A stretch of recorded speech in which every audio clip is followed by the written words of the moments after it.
Hey guys, what's going on? Shah here, and today in this video we're going to be taking a look at the Vengeance Demon Hunter. Now there aren't too many changes moving from Shadowlands to Dragonflight. We still have pretty much the same kit with the addition of a handful of abilities. Now while the trees aren't perfect and I do have some issues within the tree for the way that we have to kind of move throughout it, the class actually feels extremely fluid currently, and I'm really enjoying playing it on the beta. So today in this video, we're going to be looking at the build that I've primarily been running, talking about some of the pros and cons of the build, and just kind of nerding out for the next 10 minutes or so. So let's dive in. So like the last handful of videos and class breakdowns that we've looked at so far, quick disclaimer, of course, this is still beta. There's a lot that is still subject to change. Most of this testing so far has been done in heroic content. So mobs aren't, living for a very long time. We're not really taking that much damage, but this is the build so far that I have been running, and I'm going to talk about both why and the kind of the logic behind this build, as well as how it might fare in harder content, and maybe some optional changes we might see. So let's get started. If we take a look at the class tree, there's a little bit of movement you can do through here, but I'm going to just, come right out and say it. My biggest issue with the tree is just some of the pathing throughout the way that the trees are set up is a little rough around the edges. There are some talents that we'll just never really want to take, and then there's some talents locked behind some of those talents that while they might be a little bit valuable, they're not worth sacrificing a talent point or 2 talents point for. So we end up having this very direct path throughout the tree, but let's talk about it. So what I really like about the VDH is not only are we getting our normal kit that we've seen, so VDH is playing pretty much the same as it always has. We're gaining access to a few cool things like Collective Anguish, things like Chaos Nova, so now we have a little bit more burst damage, we have a little bit more CC in our kit outside of just using our sigils, which have always had a fairly long cooldown. Moving throughout the start of the tree, we're kind of primarily sticking to the center, and then we're trying to get to the bottom as quickly as possible, because the bottom is really where the meat of the tree comes in. Now, in this current iteration of the build, again, it's subject to change, we are able to actually hit all 3 capstones, which is phenomenal.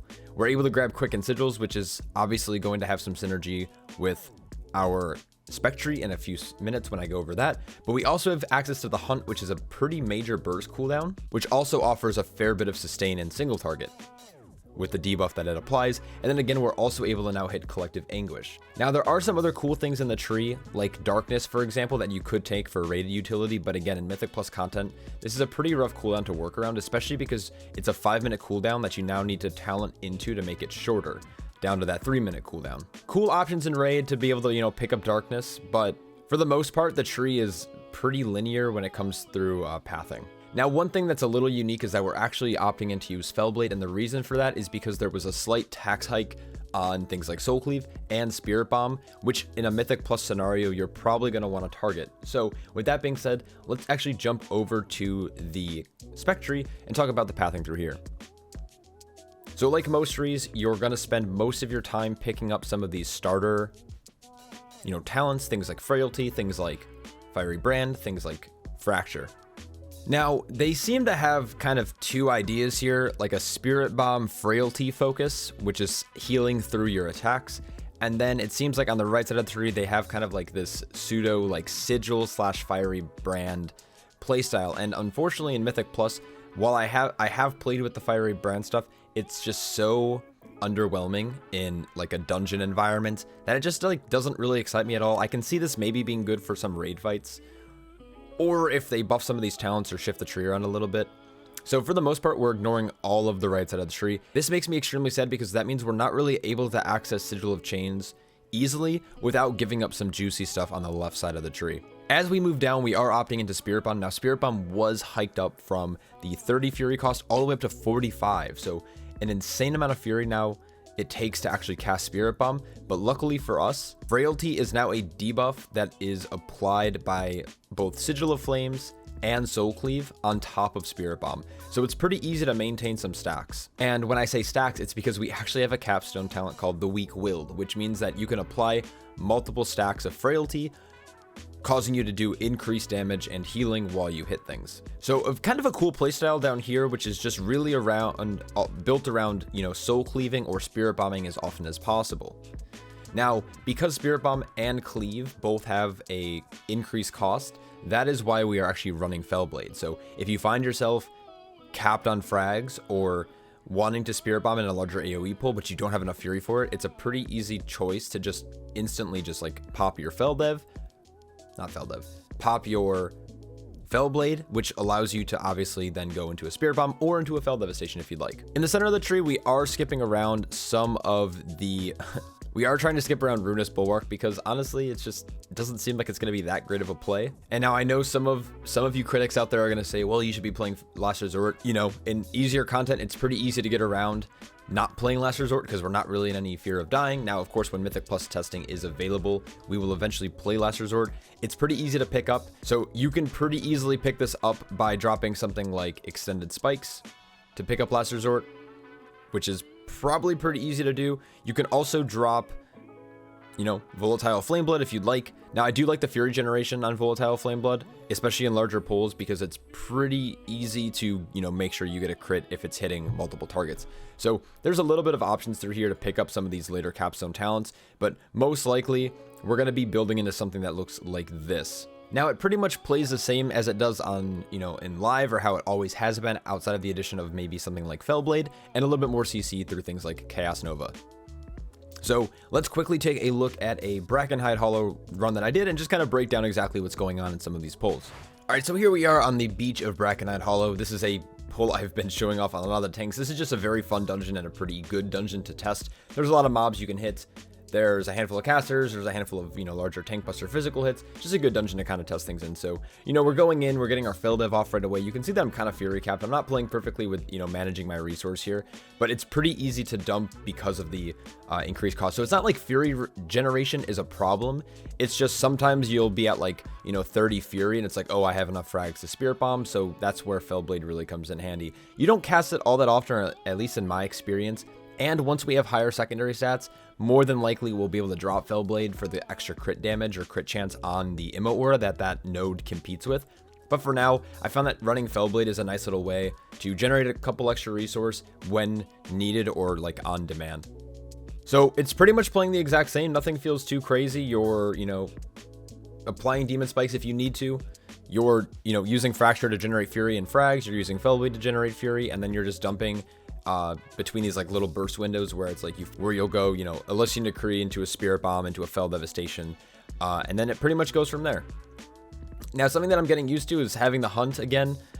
Never really played with the Hunt, so it's kind of weird to use in pair with like Elysian Decree, but it's a nice big fat meaty 1.5 minute cooldown that we can use to do either like pretty solid single target and healing, or to do like a little AoE nuke after we, you know, apply our Spirit Bomb or our Frailty to our targets.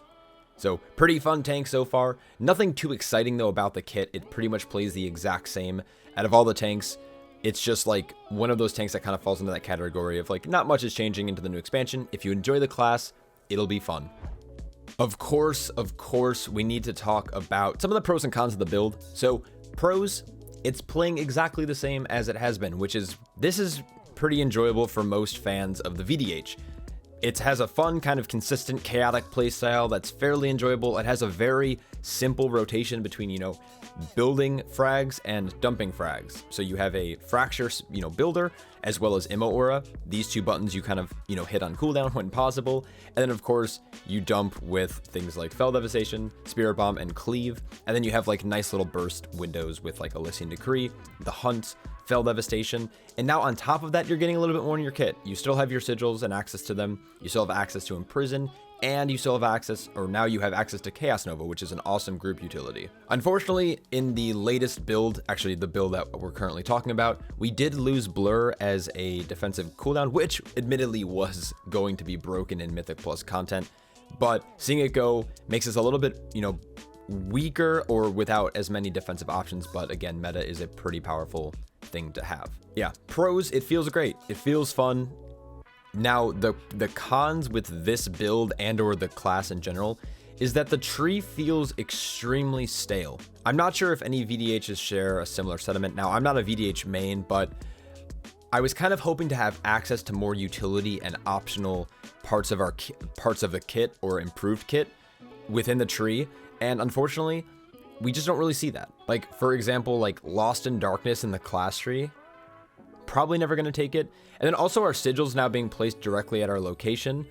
This just seems kind of odd to me.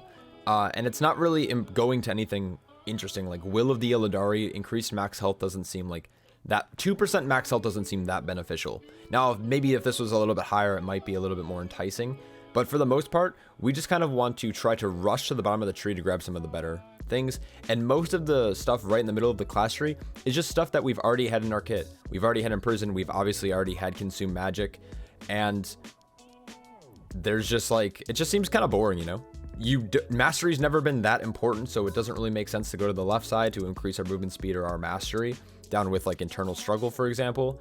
So I don't really know what the point of this side of the tree is. Maybe for Havoc, there are some, you know, reasons why you would go down here.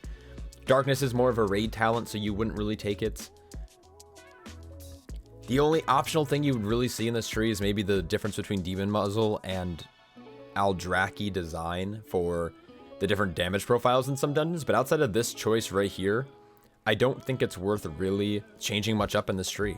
Now, I might be wrong. Again, leave your comments below if there's anything that I'm missing or maybe I'm not aware of. But for the most part, it's very, very constrictive of how you play exactly. Now, again, there's things that we don't know yet. Like, for example, we don't know what the tier sets are going to be. So that might actually shift what we might be prioritizing based on that. But that is, you know, yet to be seen. And same thing goes for the spec tree. It's kind of annoying to have to build this far down to the right side to grab Sigil of Chains. Now I'm hoping for maybe a slight rework of this tree to maybe move it to become a little bit more accessible. There's also things like Soul Barrier and Bulk Extraction. These are just so underwhelming. It's kind of pathetic. And then it's like all fiery brand towns pretty much going all the way down. And then some things that are going to affect our sigil. So the radius, but honestly, the radius has never really been an issue. And then Cycle of like to get all the way down to Cycle of Binding is a little bit difficult. So there's some cool stuff in here, but it's not very accessible while also grabbing the things that I think we kind of need in our kit. Let me know what you guys think down in the comments below. I am really enjoying this class. It just seems like the class tree and the spec tree are just, they don't really have any flexibility, which is unfortunate when you have kind of a more complicated talent system. So let me know what you guys think. Thank you guys so much for watching. I'm really excited for this class and see where Blizzard takes it over the next coming weeks, especially once we start getting into raid testing and dungeon testing. I'm excited to see how this tank performed because it's kind of been out of the meta for a while, and I'd like to see a rise in popularity with this vengeful little demon again. Thank you guys so much for watching. Huge shout out to all my Patreon supporters. Without you, I couldn't be doing this, so thank you. Hope you guys are all staying happy, healthy, and I'll catch you all in the next one. Take care.